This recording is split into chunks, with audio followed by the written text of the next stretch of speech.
York University, a bustling university campus attended by over 50,000 students, yet it also plays host to a darker force of nature.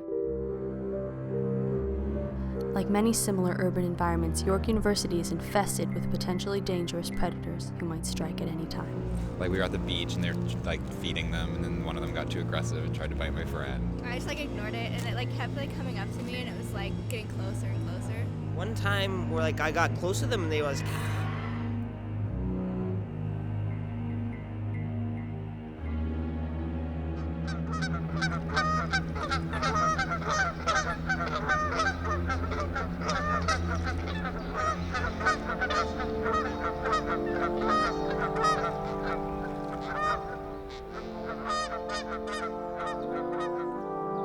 Geese, like many birds, had virtually gone extinct in the turn of the 20th century. They were overhunted.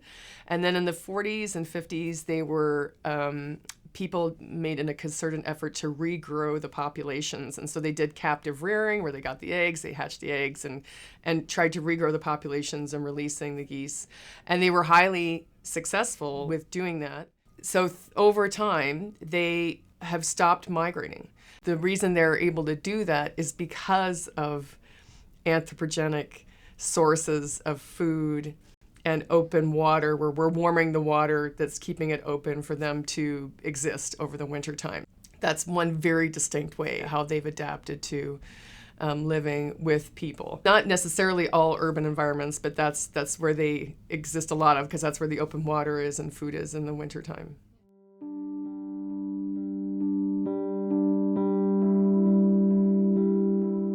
So we were biking, and I just look across the river, and all I see is a faint goose just flapping its wings, flying towards us. And I didn't really think much of it, because he was coming right towards us, but I was like, why would he possibly attack? We haven't done anything, right?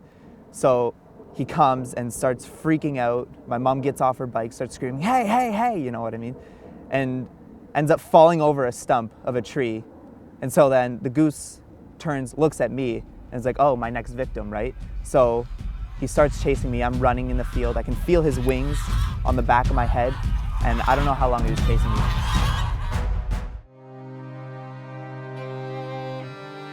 Now every time I see a goose, I'm a little bit on edge, because I don't know what they're gonna do. You know, they're really unpredictable in that sense.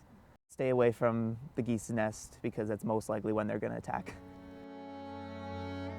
I was out with dinner with my parents, and in the parking lot, in the middle of the parking lot, there was a goose in a nest that they had apparently built, and another one was sort of circling around, hissing at people that walked by. We got to the restaurant, and on the door there was a sign saying these geese had made their nest here and will not move, and the one will attack you if you try and get close. Stay away.